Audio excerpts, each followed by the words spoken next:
Olá, querida família carismática da Diocese de Campo Limpo, de modo especial, eu quero deixar a minha saudação aos meus irmãos de ministério, ao Ministério de Pregação da RCC Campo Limpo. Que Deus possa abençoar cada um de vocês, vossas famílias, o vosso grupo de oração. É uma honra poder estar aqui partilhando com cada um nesta proposta linda que o Ministério de Pregação tem para nós neste tempo, para juntos nós estudarmos o livro dos Atos dos Apóstolos. Eu sou o Ruanderson Leite, sou leigo, casado, pai de 3 filhos, tenho 39 anos, por graça de Deus, sou fundador da comunidade Rua Adonai. Meu grupo de oração é o grupo de oração Goel Reinflama, e aqui na Diocese de Campo Limpo, já tive a graça de ser coordenador do Ministério de Pregação por 2 mandatos, coordenador diocesano também por 2 mandatos, e neste tempo estou como secretário-geral da RCC Campo Limpo, e dentro do estado de São Paulo, estou à frente da Comissão do Diálogo Católico Pentecostal. Estamos aí a serviço da promoção da unidade dos cristãos. Então, vamos lá, eu fui incumbido de realizar com vocês um estudo sobre o livro dos Atos dos Apóstolos. E neste primeiro vídeo, nós vamos fazer, então, uma introdução geral. Nós vamos contextualizar todo o texto, depois será trabalhado capítulo a capítulo, e dentro dessa proposta, a partir do conhecimento do contexto, certamente vai ficar mais fácil para que cada irmão possa entender ali a mensagem que o texto está trazendo para nós. Quando nós vamos estudar um texto sagrado, é muito importante, é sempre oportuno nós entendermos que todo texto tem um contexto. Então, é preciso que o texto seja visto à luz do seu contexto. E também é muito importante que nós possamos aplicar tudo isso de maneira prática na nossa vida. Texto, contexto, vida. 3 aspectos fundamentais para um estudo de qualidade em qualquer que seja ali a área bíblica ou texto bíblico que nós vamos estudar. Então, eu vou fazer aqui a projeção de um slide para vocês, para que nós possamos, então, fazer este estudo introdutório sobre o livro dos Atos dos Apóstolos. Está aí para vocês. Esse é um material que eu utilizo, fiz algumas adaptações, porque eu tenho uma limitação aqui de tempo dentro do que foi proposto com vocês, mas fiz aqui a adaptação deste material e certamente os elementos mais importantes daquilo que costumo trabalhar, né, nos cursos bíblicos, nos cursos de aprofundamento, eu vou aqui transmitir para vocês. Então, vamos lá. Vamos começar aqui o nosso estudo. Vamos lá. Gente, primeira coisa que é muito importante nós entendermos. Desde o século II, depois de Cristo, o primeiro a trazer esta afirmação para nós é o grande padre da igreja, Irineu de Leão. Ele vai reconhecer que o terceiro evangelho e o livro dos Atos dos Apóstolos eram ali 2 partes de uma só obra. Esta obra era chamada de História das Origens Cristãs.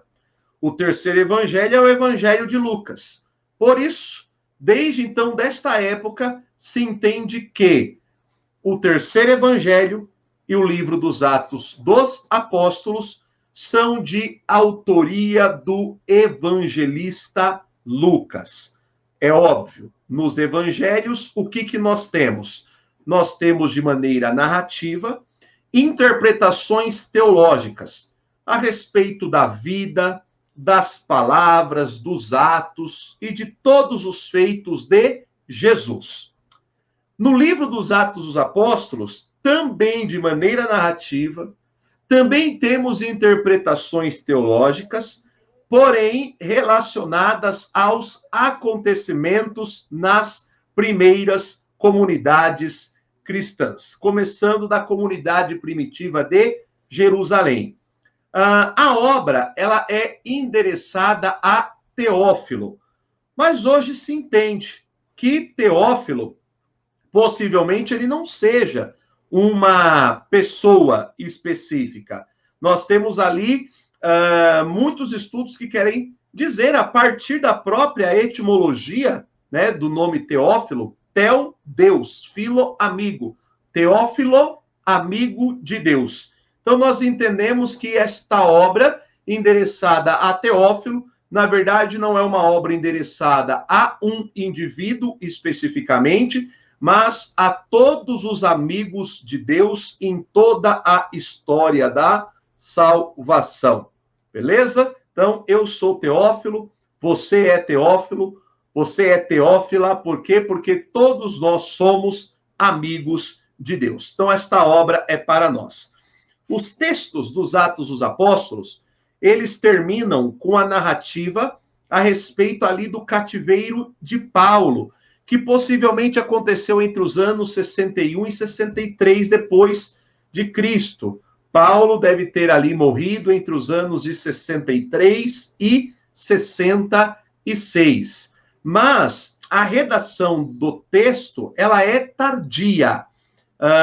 Lucas, possivelmente, escreveu a sua obra, História das Origens Cristãs, lembrando, então, Evangelho e Atos dos Apóstolos, entre os anos 85 e 90 do primeiro século da era cristã. E as cidades de Antioquia e Roma são os possíveis locais da composição.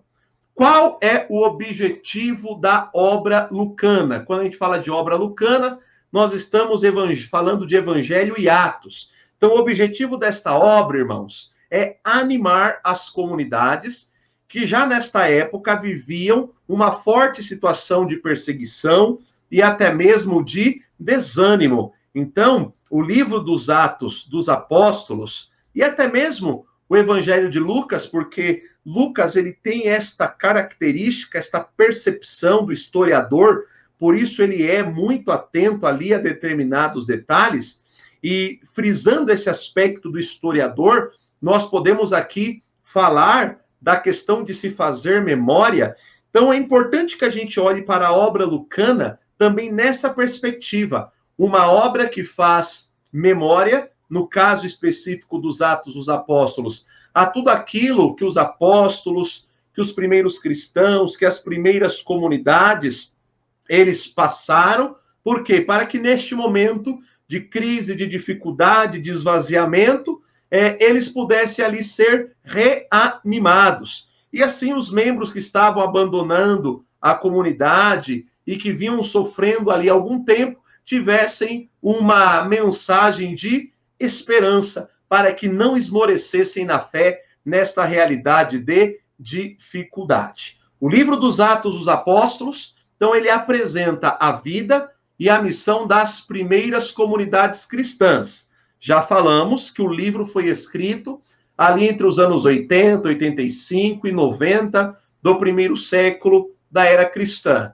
Mas o conteúdo dos textos está relacionado ali da subida de Jesus aos céus. Nós situamos ali a glorificação de Jesus por sua paixão, morte, ressurreição e ascensão, lá por volta dos anos 30. Então, todo o conteúdo dos Atos dos Apóstolos, uma vez que ele termina ali falando sobre os últimos momentos da vida do apóstolo Paulo, então nós entendemos que o conteúdo desses textos estão situados ali, ou são referentes aos anos de 30 a 60 do primeiro século da era cristã também. Então, nesta obra, a preocupação do autor não é apenas apresentar uma visão histórica, mas principalmente uma visão teológica. Eu gosto sempre de trabalhar isso, queridos, com todos os meus alunos.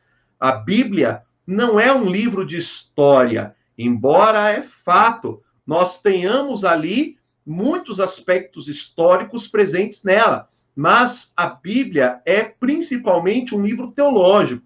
Ela é um livro de teologia. Então, muito mais importante, por assim dizer, que o fato histórico, que o acontecimento histórico em si, é a visão teológica que acompanha aquele determinado conhecimento. Lucas, ele vai fazer uso de algumas técnicas muito interessantes. Vou citar algumas delas para vocês. A primeira técnica que eu gostaria de mencionar é a técnica que nós chamamos de paralelismo. Paralelismo lembra paralelo. Então, nós podemos dizer que existe um paralelo dentro do livro dos Atos dos Apóstolos. Então, a leitura do livro dos Atos mostra para nós duas partes distintas. Do capítulo 1 ao capítulo 12, o personagem principal é Pedro. Na segunda parte do capítulo 13 ao capítulo 28, a figura de destaque é o apóstolo Paulo. E nós percebemos, então, um paralelismo acontecendo. Aquilo que acontece com Pedro, na primeira parte na qual ele é o protagonista, também vai acontecer com Paulo na segunda parte, na qual ele é o protagonista. Então, até deixo aqui uma tabelinha para vocês muito interessante. Então, a gente tem aqui o acontecimento. Então, você tem discurso aos judeus, cura de um aleijado, encontro com o mago, ressurreição de um morto, libertação de preso, e as passagens, na qual isso acontece com Pedro na primeira parte e com Paulo na segunda. Tudo isso para a gente poder perceber que Lucas ele faz o uso desta técnica de paralelismo. Dois personagens são protagonistas, e protagonistas a tal ponto que aquilo que acontece com um na primeira parte acontece com o outro na segunda parte. Perfeito? Vamos lá.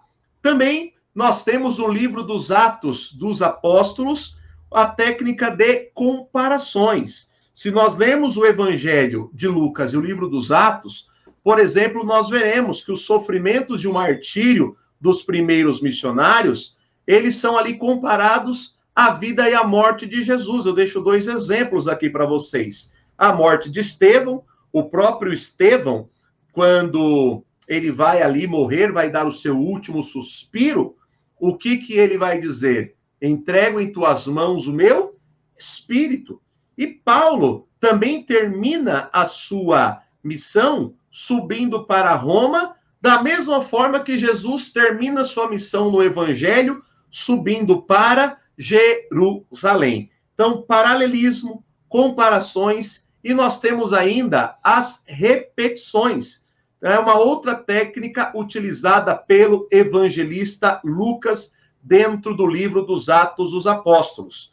Então, em relação às repetições, por exemplo, nós temos vários Pentecostes. Nós temos o Pentecostes no capítulo 2, nós temos um Pentecostes no capítulo 4, nós temos um Pentecostes no capítulo 10, nós temos um Pentecostes no capítulo 19, sem contar aqui o Pentecostes do capítulo 1 do Evangelho de Lucas, né? Que a gente chama de Pentecostes da Anunciação. Então, nós poderíamos até dizer que nós temos o Pentecostes da Anunciação, em Lucas 1, temos o Pentecostes de Jerusalém, em Atos 2, temos o Pentecostes do capítulo 4, temos o Pentecostes da casa ali de Cornélio, em Atos 10, e temos o Pentecostes efesino no capítulo 19. Também temos, dentro dessa técnica de repetições, o próprio relato da conversão e vocação de Paulo, apresentado por 3 vezes. Nós temos um relato no capítulo 9, outro no capítulo 22 e outro no capítulo 26. Também temos no livro dos Atos dos Apóstolos muitos discursos. E os discursos, eles procuram ali apresentar aos leitores o significado mais profundo dos acontecimentos para os seguidores e seguidoras de Jesus, também ali daquele tempo em que foi escrito e também para nós nos tempos atuais. Então eu deixo aqui, ó, eu não vou aprofundar, tá bom? Porque nós não temos tempo para isso, mas nós temos aqui, ó, os discursos para determinados públicos e, entre parênteses, as citações ou os textos nos quais vocês conseguem fazer esta verificação. Lembrando que os discursos, eles vão usar elementos culturais dos destinatários. Então, nós temos discursos para os judeus, então nós temos muitas características do judaísmo presente, discurso aos estrangeiros, tem discurso aos animadores e animadoras de comunidade, por fim, então, discursos para públicos específicos, sempre utilizando-se de realidades específicas destes públicos, ok? Vamos lá. Encontramos ainda no livro dos Atos dos Apóstolos sumários ou sínteses. As sínteses são ali pausas na caminhada para poder apresentar à leitora ou ao leitor ali em que pé que está determinada situação. É uma espécie ali de um desfecho, de uma conclusão de um bloco narrativo, uma espécie de transição para a abertura de uma nova sessão. Perfeito? Em relação, gente, à organização do livro dos Atos dos Apóstolos. Então, a organização do livro, ela segue a missão das diversas comunidades. Então, a missão começa em Jerusalém, depois ali avança para a Síria, Ásia Menor, Grécia, até chegando na Grécia, vai chegar ali na própria Europa. E nós até podemos dizer que essa estrutura, ela obedece ao plano geográfico que está traçado em Atos 1:8. Esse versículo é fundamental para a gente entender, inclusive, o próprio desenrolar do texto. Mas o Espírito Santo descerá sobre vós, dele receberão uma força e serão minhas testemunhas em Jerusalém. Em Jerusalém ficava a sala superior, ou a sala do cenáculo. De Jerusalém a missão se expande por toda a Judéia, que era ali o estado no qual, inclusive, tinha, inclusive, Jerusalém como sua capital. Jerusalém, toda a Judéia, Samaria e até os confins ou os extremos da terra. Então, a missão ela vai ampliando, ela vai se abrangendo. Esta é a partir desse versículo, nós temos ali uma forma de identificar esta organização da missão e, consequentemente, dos próprios textos, da distribuição dos textos. Há uma outra maneira também de estruturar o livro dos Atos dos Apóstolos, que eu apresento aqui para vocês. Atos 1, do 1 ao 5, nós temos uma pequena introdução, que apresenta ali um resumo do Evangelho, os objetivos e os destinatários deste segundo livro, lembrando que, obviamente, os livros eles foram divididos, o terceiro evangelho, o livro dos Atos dos Apóstolos. Depois, ali do capítulo 1, versículo 6, até o capítulo 5, versículo 42, origem e desenvolvimento das comunidades de Jerusalém. Do capítulo 6, versículo 1, até o capítulo 12, versículo 25, perseguição e missão. A palavra que vai se expandir de Jerusalém até Antioquia. No capítulo 13, versículo 1, até o capítulo 15, versículo 35, a primeira missão das comunidades de Antioquia. Lembrando que Antioquia foi a primeira base do apóstolo Paulo na sua primeira viagem missionária. É de Antioquia que ele sai e é para Antioquia que ele retorna. E lembrando, para nós pregadores da Renovação Carismática Católica, nós não podemos falar de Deus sem ter uma raiz, irmão, sem ter uma referência. Então, aquilo que a cidade de Antioquia foi para Paulo, o seu grupo de oração, tua comunidade, a tua paróquia, também precisam ser para você.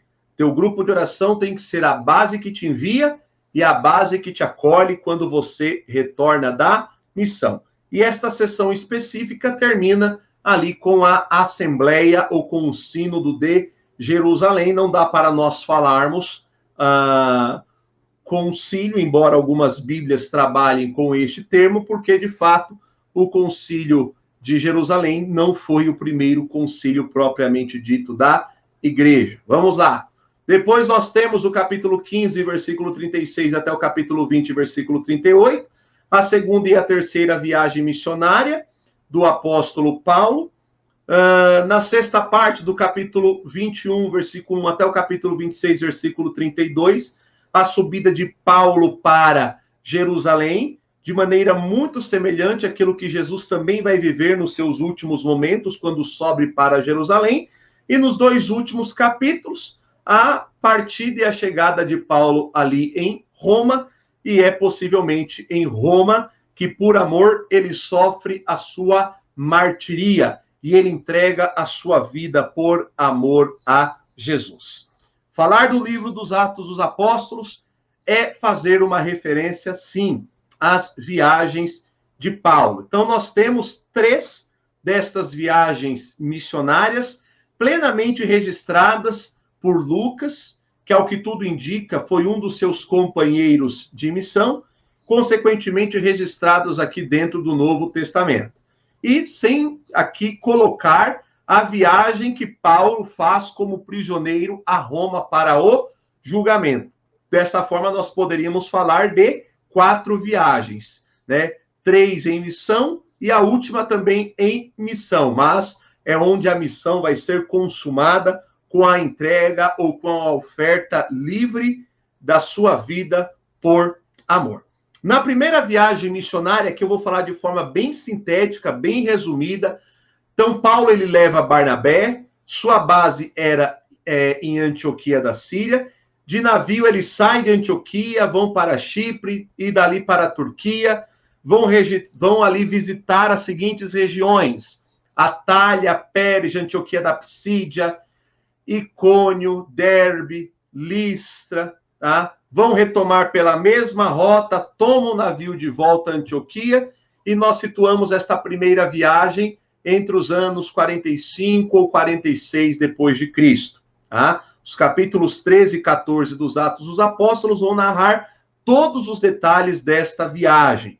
É nesta primeira viagem que Paulo ele também toma ali a decisão de se dirigir aos pagãos, não somente ali aos judeus, entendendo a salvação nesta perspectiva universal. Deus veio para salvar um povo, especificamente, veio para os judeus, mas se os judeus não aceitam, essa salvação tem que se abrir também aos pagãos e a todos os povos. A salvação não é para um indivíduo específico, não é para o judeu, individualmente dizendo, mas é para um povo, são para todos os povos da terra, é para todo o gênero humano, e como já destaquei anteriormente, é nesse interim que acontece o concílio, a assembleia ou o sínodo de Jerusalém.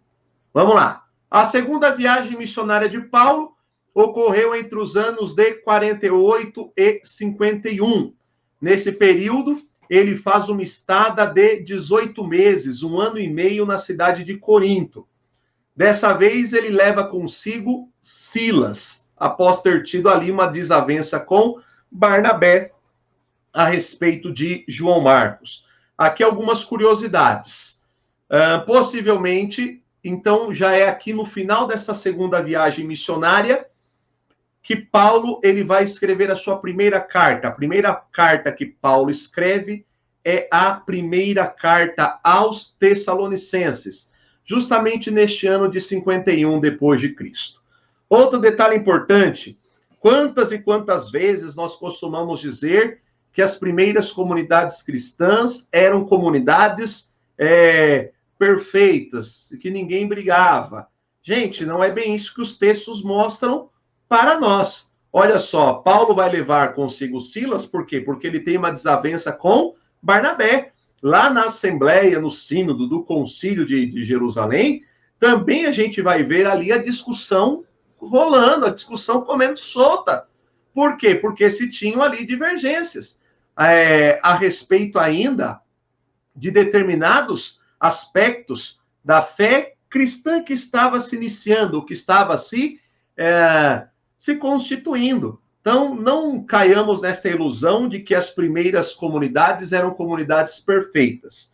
Elas não eram perfeitas. Nenhuma comunidade humana é perfeita.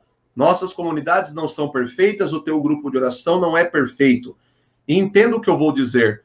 Não ser perfeito não é problema. O problema é não ter a perfeição como uma meta. E talvez esta seja a característica que as primeiras comunidades tinham.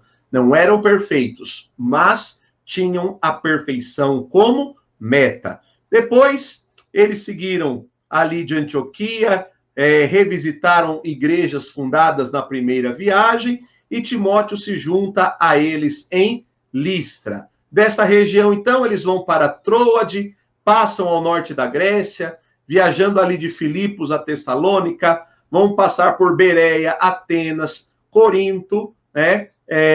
E vão retornar ali para Antioquia, via Éfeso e Cesareia. É dentro desta viagem que Paulo vai fazer aquele famoso discurso no Areópago, no capítulo 17 dos Atos dos Apóstolos.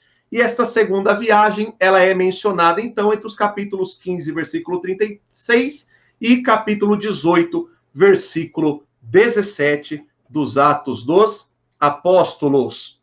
Temos ainda a terceira viagem missionária, que está ali em Atos, capítulo 18, versículo 23, até o capítulo 21, versículo de 1 a 4. Paulo começa ali esta viagem por volta do ano 53 depois de Cristo. Então, ele e seus companheiros vão novamente atravessar a Galácia, a Frígia, né, na Turquia, e ele vai ali permanecer mais 2 anos em Éfeso. De Éfeso, Paulo vai seguir para Filipos, volta tomando ali um navio da costa, de Troade para Assos, percorre ali Mitilene, Mileto, Rhodes, Pátala, e de Tiro para Ptolemai de Cesareia, ele vai chegar a Jerusalém.